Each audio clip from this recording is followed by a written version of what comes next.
के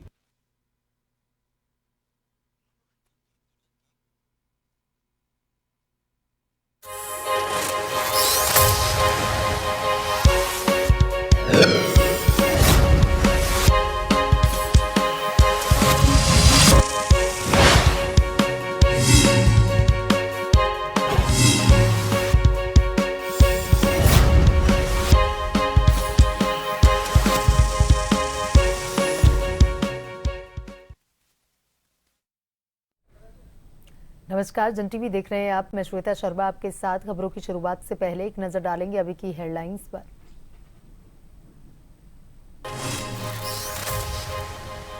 सीएम धामी ने खटीमा में क्षेत्र की जनता से की मुलाकात। लोगों की समस्याओं के जल्द निस्तारण के अधिकारियों को दिए निर्देश। कहा, प्रदेश की जनता के हित में काम कर रही सरकार।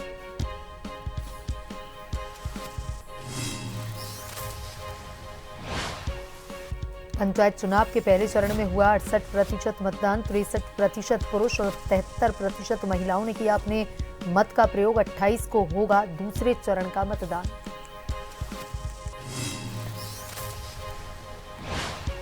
उत्तराखंड पुलिस का साइबर अपराधियों के खिलाफ ऑपरेशन प्रहार। 3 टीमों ने देश के 17 राज्यों में दी दबिश। 50 से अधिक साइबर ठगों पर कार्रवाई। 30 से ज्यादा फरार अपराधियों के घरों पर चस्पा किए नोटिस। उत्तराखंड में राज्य आंदोलनकारियों की नई पहल। कल्याण निगम की गठन का प्रस्ताव, मिलेगा स्थायी लाभ। सचिवालय में हुई उच्च स्तरीय बैठक में लिया निर्णय।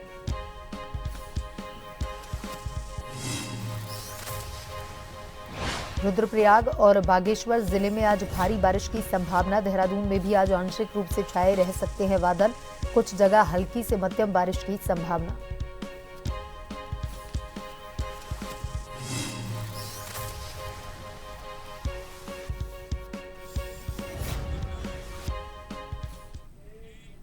और अब खबरें विस्तार से।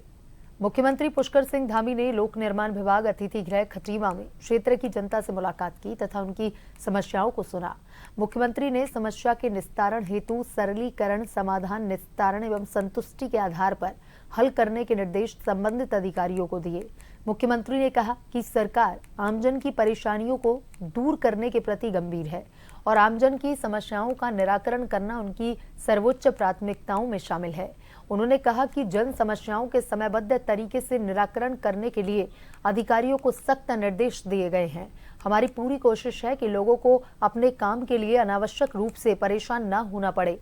मुख्यमंत्री ने कहा कि जन समस्याओं का समाधान तेजी से हो, इसके लिए जिला अधिकारियों को नियमित रूप से जन समस्याओं को सुनने के निर्देश दिए गए हैं।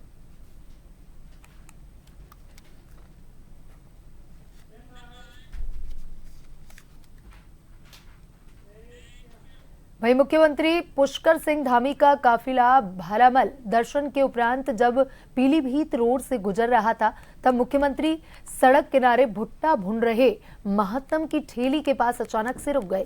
मुख्यमंत्री ने न केवल स्वयं भुट्टा भूना, बल्कि वहां पहले से भुट्टे की प्रतीक्षा कर रही एक वृद्ध महिला को भी अपने हाथों से भुना हुआ भुट्टा सौंपा और उनका हालचाल जाना।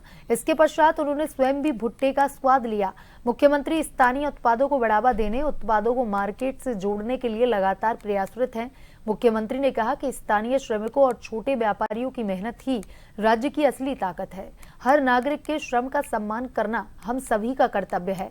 उन्होंने युवाओं से भी आग्रह किया कि वे स्वावलंबन, उद्यमिता और स्थानीय उत्पादों को प्राथमिकता दें।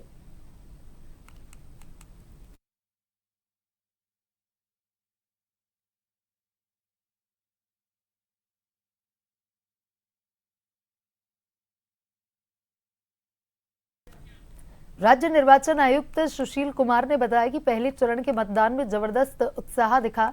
उन्होंने बताया कि चुनाव में मतदान कर्मी, सुरक्षा कर्मियों से लेकर के आपदा प्रबंधन समेत सभी विभागों के बीच तालमेल बेहतरीन रहा। आपको बता दें कि पहले चरण में 17,829 प्रत्याशियों का भाग्य मतपेटियों में कैद हो गया है।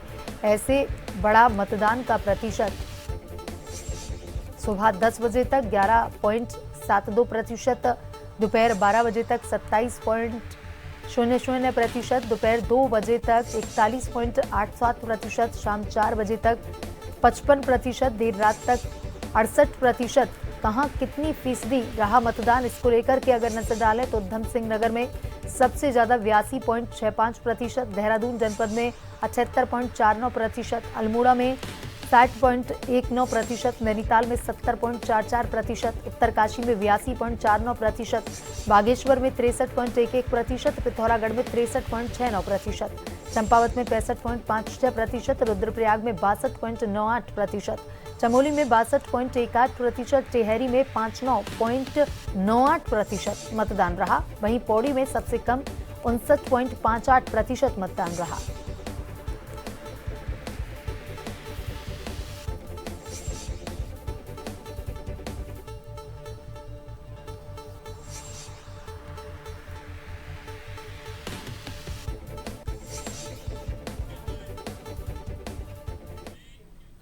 वहीं जनपद चंपावत में त्रिस्तरीय पंचायत सामान्य निर्वाचन 2025 के प्रथम चरण का मतदान गुरुवार को विकासखंड लोहाघाट एवं पार्टी में शांतिपूर्ण एवं सुव्यवस्थित ढंग से संपन्न हुआ। मतदान के समापन के बाद पोलिंग पार्टियां सुरक्षित रूप से अपने अपने विकास खंडों में स्थित कलेक्शन सेंटरों पर पहुंच रही हैं। पार्टी विकासखंड में मूलना जाक देवीधुरा न्याय पंचायत से सबसे पहले पोलिंग पार्टियां वापस पहुंची। लोहाघाट विकास खंड में कनेड़ी से पहली पोलिंग पार्टी कलेक्शन सेंटर पर पहुंची। अन्य पोलिंग पार्टियां अभी धीरे धीरे लौट रही हैं। सभी मतदान दलों द्वारा बैलेट बॉक्स और अन्य निर्वाचन सामग्रियां कलेक्शन सेंटरों में जमा की जा रही हैं। इन बैलेट बॉक्सों को सुरक्षा मानकों के अनुरूप स्ट्रांग रूम में रखा जा रहा है और सील किया जा रहा है।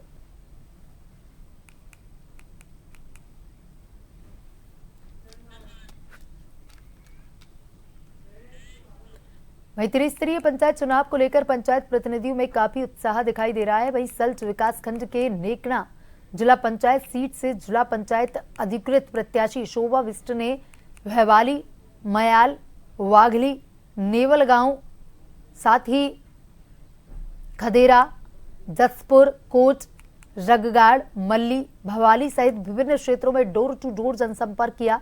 इस दौरान उन्होंने केंद्र व राज्य सरकार द्वारा चलाई जा रही कल्याणकारी योजनाओं की स्थानीय ग्रामीणों को जानकारी दी और लोगों से मतदान की अपील की।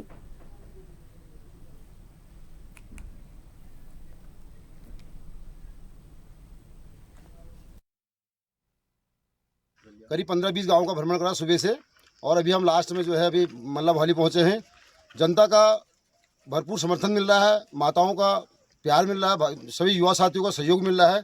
सभी लोग हमारे से कंधे से कंधे मिलाकर साथ दे रहे हैं और मैं आपको पूरा विश्वास दिलाता हूं अपने क्षेत्र की जनता को और अपने सभी युवा साथियों को और माताओं को कि हम भारी बहुमत से जीतने जा रहे हैं और जीत के बाद ये सीट हम माननीय महेश नाथ जी और भारतीय जनता पार्टी के पक्ष में उनकी झोली में डालेंगे, जिससे कि हमारा जिले में भी जिला पंचायत अध्यक्ष बने और हमें कार्य करने में एक सहूलियत होती है। चंपावत जिले के लोहाघाट ब्लॉक के 85 व पार्टी ब्लॉक के 97 मतदान केंद्रों पर पंचायत चुनाव के लिए हुआ मतदान सकुशल संपन्न हुआ है। पंचायत चुनाव को लेकर के मतदाताओं में काफी जोश नजर आया। सभी मतदान केंद्रों में सुबह से ही मतदाताओं की भारी भीड़ नजर आई। प्रेक्षक टीएस मरतोलिया ने बताया कि पार्टी व लोहाघाट ब्लॉक में पंचायत चुनाव के पहले चरण को सकुशल संपन्न किया गया है। कहीं से भी किसी भी प्रकार की कोई अप्रिय घटना की सूचना नहीं है। लोहाघाट ब्लॉक की रिटर्निंग ऑफिसर बिम्मी जोशी ने बताया, लोहाघाट ब्लॉक के 85 मतदान केंद्रों में मतदान सकुशल संपन्न किया गया। सभी पोलिंग पार्टियां मतपेटियों को लेकर स्ट्रांग रूम में जमा करने पहुंची। वहीं जिलाधिकारी मनीष कुमार व पुलिस अधीक्षक अजय गणपति द्वारा मतदान केंद्रों का निरीक्षण किया गया। जिलाधिकारी व पुलिस अधीक्षक ने मतदान को सकुशल संपन्न करवाने के लिए जनता व मतदान कर्मियों को बधाई दी। पंचायत चुनाव को सकुशल संपन्न करवाने में जिलाधिकारी मनीष कुमार के नेतृत्व में प्रशासन पुलिस ने महत्वपूर्ण भूमिका निभाई।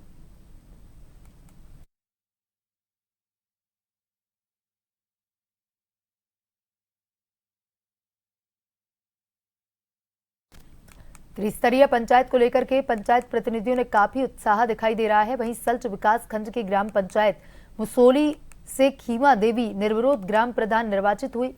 ईडीओ पंचायत मनोज रावत ने निर्विरोध ग्राम प्रधान खीमा देवी को प्रमाण पत्र वितरित किया। वहीं ग्राम पंचायत मुसोली से निर्विरोध ग्राम प्रधान खीमा देवी ने कहा कि मुझे निर्विरोध ग्राम प्रधान चुना गया है।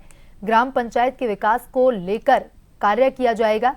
सभी वार्ड सदस्य विकास कार्य की रूपरेखा तैयार की जाएगी।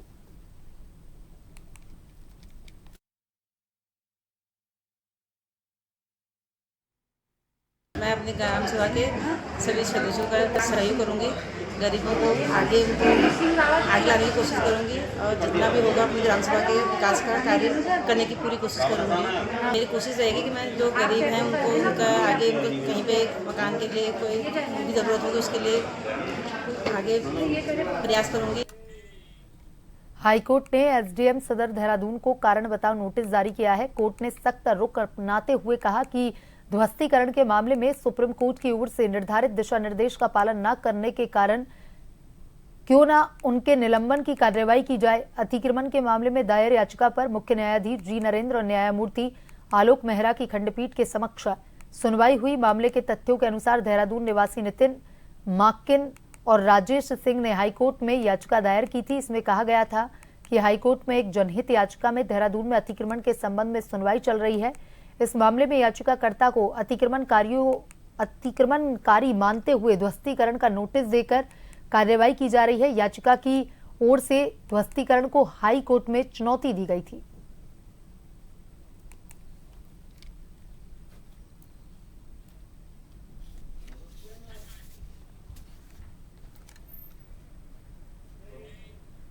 उत्तराखंड पुलिस ने साइबर अपराधियों के खिलाफ देशव्यापी ऑपरेशन छेड़ा है। ऑपरेशन प्रहार के तहत 23 टीमों ने देश के 17 राज्यों में दबिश दी।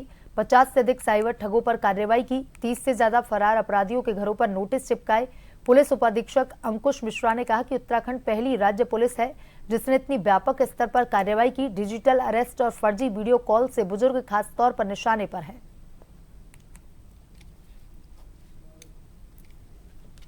पिछले साल डिजिटल अरेस्ट के काफ़ी मामले, काफ़ी शिकायतें हमारे अभियोग में पंजीकृत हुए थे। उस क्रम में हमारे माननीय प्रधानमंत्री जी ने भी मन की बात में ये बात रखी थी कि आप डिजिटल अरेस्ट या इस टाइप से ऑनलाइन सर्वेलेंस के जो स्कैम है उससे आप लोग बचिए।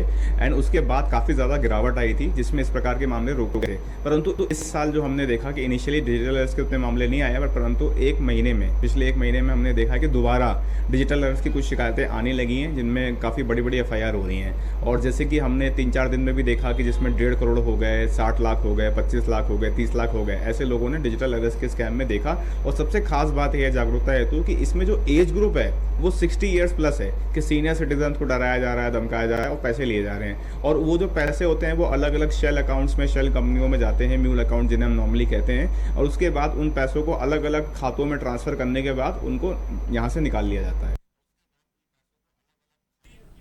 रुड़की में मोहनपुरा के पास एक होटल में कला शिक्षक मंच के द्वारा प्रेस वार्ता का आयोजन किया गया है। इस प्रेस वार्ता में कला शिक्षक मंच के संयोजक सुखदेव सैनी ने जानकारी देते हुए बताया कि 26 जुलाई को नगर निगम रुड़की के सभागार में राजकीय विद्यालय में हाई स्कूल और इंटर में 75% से अधिक अंक प्राप्त करने वाले छात्र छात्राओं को सम्मानित करने के लिए कार्यक्रम का आयोजन किया जाएगा। बताया गया कि कार्यक्रम में उत्तराखंड माध्यमिक शिक्षा के निदेशक डॉक्टर मुकुल कुमार सती और मुख्य शिक्षा अधिकारी हरिद्वार कमलेश कुमार गुप्ता के द्वारा छात्र छात्राओं को माता धीरवती शैक्षिक उत्कृष्टता पुरस्कार देकर सम्मानित किया जाएगा। कला शिक्षक मंच के सह संयोजक विकास कुमार शर्मा ने जानकारी देते हुए बताया कि इस बार करीब 450 छात्र छात्राओं को सम्मानित किया जाएगा।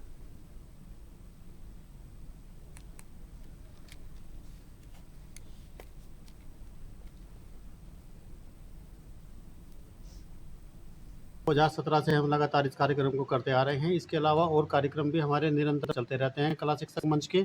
और जो बच्चों को इससे लाभ हुआ है, ये लाभ हुआ है कि जो हमारे द्वारा सम्मानित किए गए बच्चे हैं वो अब आगे जा कर के कला विषय को लेना पसंद कर रहे हैं। उनका देखिए, मैं आपको एक बात बताना चाहता हूँ कि जितने भी जो है स्ट्रीम हैं, साइंस और जो है आपका आर्ट साइड, सबसे ज़्यादा जो रोजगार के अवसर हैं वो कला विषय के अंतर्गत आते हैं। हम बच्चों को समझाते भी हैं, समय समय पर जो है हमारी कार्यशालाएं भी चलती रहती हैं, तो उसके माध्यम से हम जो है जागरूक करने का प्रयास भी। मुख्य उद्देश्य यही है कि जैसे माता के प्रति एक बच्चे का अपना कर्तव्य होता है। बड़े छोटे थे, हम कुछ भी निभा नहीं पाए, तो स्मृतियों में रहती है। बस इसी तरह से हम करने का प्रयास करते रहते हैं। अगर भविष्य में कोई बच्चा जुड़ना चाहे, किसी को सहायता हो, कुछ करना चाहे, देखिए इस चीज़ के लिए हम हमेशा तत्पर हैं कि कम से कम पैसे की कमी से किसी भी गरीब बच्चे को शिक्षा से वंचित ना होना पड़े।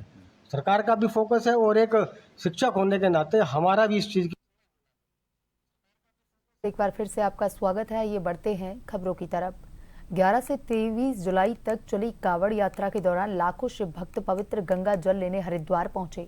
अब जबकि ज्यादातर श्रद्धालुओं के लिए यह वार्षिक तीर्थ यात्रा समाप्त हो चुकी है, शहर हजारों मैट्रिक टन कूड़े से जूझ रहा है। स्थानीय लोगों और आने वाले श्रद्धालुओं की शिकायत है कि गंगा के किनारे सड़कें और यहाँ तक कि शहर की ओर जाने वाले राजमार्ग भी गंदे हैं। कई लोगों का कहना है कि पवित्र धार्मिक स्थलों की बेहतर देखभाल और रखरखाव की जरूरत है। स्थानीय प्रशासन का कहना है कि वह पहले से ही इस काम में लगा हुआ है और आश्वासन दे रहा है कि जल्द ही बचा हुआ सारा कूड़ा हटा दिया जाएगा। कांवड़ यात्रा ने देश भर से श्रद्धालुओं को हरिद्वार खींचा। भक्त पवित्र गंगा जल इकट्ठा करते हैं, जिसे वे अपने गृहनगर वापस ले जाते हैं और स्थानीय शिव मंदिरों में चढ़ाते हैं।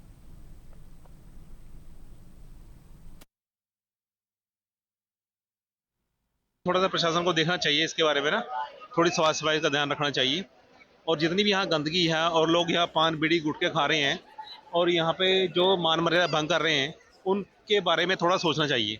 क्योंकि ये देखो एक सामाजिक और स्थल है ना, और इसके बारे में अगर थोड़ा सा जागरूक किया जाए तो अच्छा होएगा। अंधकार में भी जिसने तिरंगे का सपना देखा, जिसने पर्वतों से आंख मिलाकर चलना चुना, उस बेटी का नाम है श्वेता। जन्म से दृष्टिबाधित होने के बावजूद श्वेता ने हौसलों के सहारे वो कर दिखाया जो सामान्य आंखों से भी हर किसी के बस की बात नहीं। श्वेता ने लद्दाख की 4220 मीटर ऊंची चोटी पर तिरंगा फहराकर न सिर्फ एक कीर्तिमान रचा, बल्कि देश का सिर्फ गर्व से ऊंचा कर दिया। श्वेता बताती है कि जब उन्होंने माउंटेनियर बनने का सपना साझा किया तो कई संस्थानों ने उन्हें नजरअंदाज कर दिया। मेल्स के जवाब नहीं आए, ट्रेनिंग देने से मना कर दिया गया और लोग साथ चलने को भी तैयार नहीं हुए। लेकिन श्वेता नहीं रुकी। उन्होंने सोशल मीडिया और इंस्टाग्राम जैसे प्लेटफॉर्म पर मदद की गुहार लगाई। तब उन्हें साथ मिला उत्तराखंड के पर्वत गाइड अंकित उमा भारती का, जिन्होंने IMF के कोर्स के दौरान श्वेता के हौसले को पहचाना।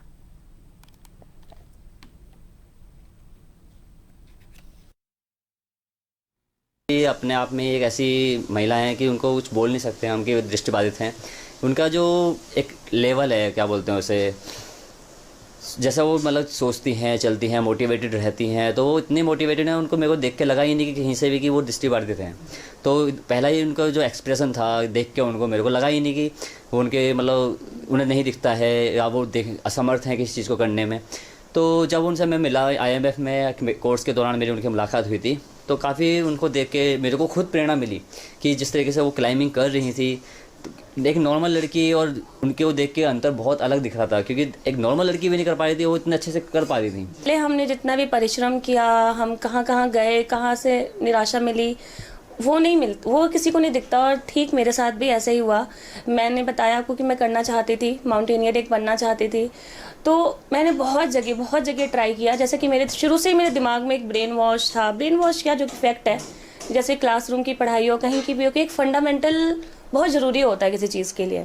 तो मेरे भी था कि जैसे मैंने बहुत रिसर्च किया, मुझे पता चला BNC कोर्स होता है, AMC कोर्स होता है। तो AMC तो छोड़ो, मैं BNC के लिए मैंने बहुत इंस्टीट्यूट में बहुत जगह ट्राई किया, मेल किया, मेरे से जितना हो सकता था, क्योंकि मुझे पता है कि अगर मुझे ट्रैक करना है तो मैं अकेले नहीं कर सकती, ये फैक्ट है। वहीं उत्तराखंड राज्य आंदोलनकारियों के हित में सरकार ने एक और कदम बढ़ाया। दर्जाधारी राज्य मंत्री सुभाष वर्तवाल ने मुख्यमंत्री को प्रस्ताव सौंपा है कि उपनल की तर्ज पर राज्य आंदोलनकारी कल्याण निगम का गठन किया जाए, जिससे आंदोलनकारी और उनके परिजनों को स्थायी और योजनाबद्ध लाभ मिल सके। राज्य आंदोलनकारियों के कल्याण के लिए सरकार लगातार सक्रिय है और इसी कड़ी में राज्य आंदोलनकारी सम्मान परिषद को अधिक प्रभावी बनाने की दिशा में प्रयास जारी है। दर्जाधारी राज्य मंत्री सुभाष वर्तवाल ने सचिवालय में बैठक कर आंदोलनकारियों और उनके परिवारों के हितों पर चर्चा की। इस बैठक में एक विशेष कार्य योजना बनाई गई, जिसे मुख्यमंत्री पुष्कर सिंह धामी के समक्ष रखा गया।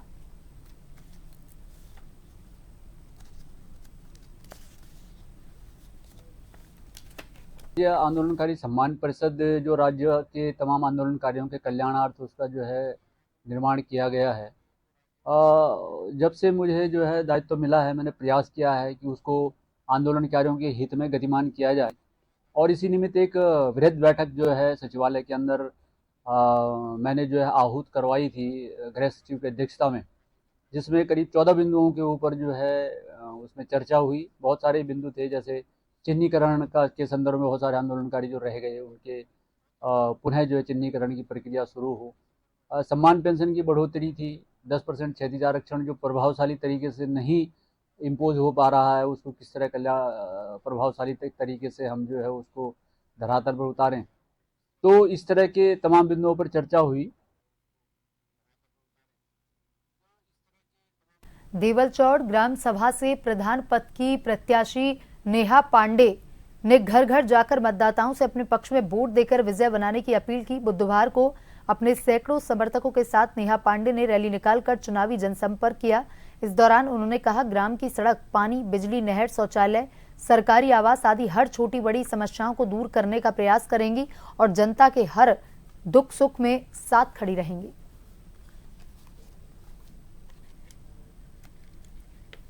ग्राम सभा देवलचौड़ से ग्राम प्रधान पद की उम्मीदवार मैं नेहा पांडे। मेरा उद्देश्य यह है कि मैं गांव को एक उज्जवल भविष्य की नींव के उससे वो करूँगी। मेरा मतलब ये मैं जीत जाऊंगी तो मैं मतलब गांव का विकास करूंगी। तो समर्थन हमें मिल रहा है। देवलचौड़ की सारी जनता, रूपपुर की सारी जनता और चांदनी चौक की और आपका जितनी भी हमारी जनता है हमारे साथ खड़ी है, पूरा समर्थन हमें दे रही है। इस बार गिरीश भाई और उनकी धर्मपत्नी नेहा पांडे खड़े हुए हैं। चुनाव चिन्ह हमारा अनानास है। बुलेटिन में अभी तक के लिए इतना ही। बने रहिए जन टीवी के साथ। नमस्कार।